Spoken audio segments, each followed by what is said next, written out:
Os termos podem ser distinguidos pela classificação destes de acordo com o tipo de realidade que por eles esteja sendo representada. O primeiro grupo de termos que iremos analisar são os termos utilizados para se designar uma realidade empírica ou geral. O termo empírico é usado para representar um indivíduo ou um agregado destes. Esse, por sua vez, deve ser representado por um nome próprio ou por uma descrição empírica. Exemplo: Napoleão Bonaparte, ouvido desta aula, e etc. Já um termo geral ou universal, como também é chamado, representa uma essência, seja de uma espécie ou de um gênero.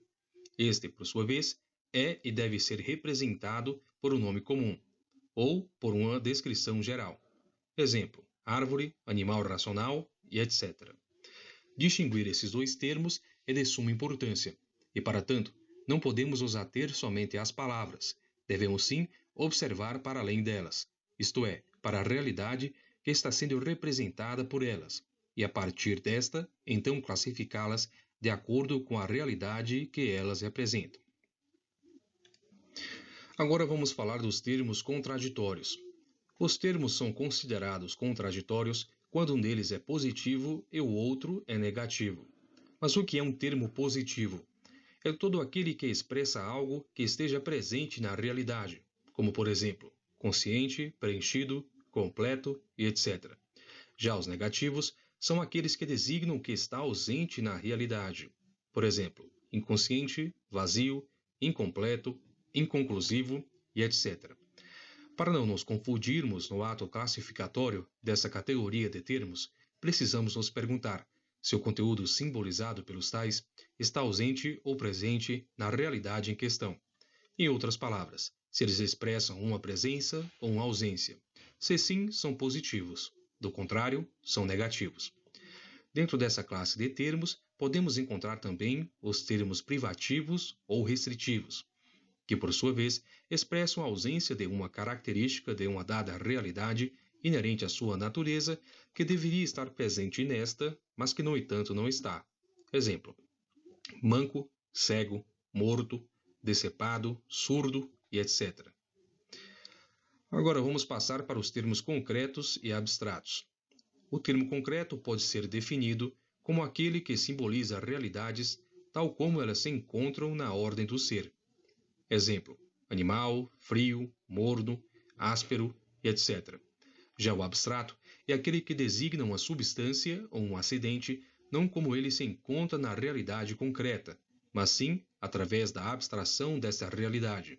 Em outras palavras, ele refere-se apenas a um objeto de pensamento, como por exemplo, velocidade, animalidade, humildade, proximidade e etc.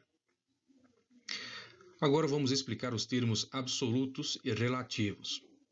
Os termos absolutos são aqueles que podem ser compreendidos sem ter que se apelar para outros termos. Por exemplo, homem, bola, carro e etc.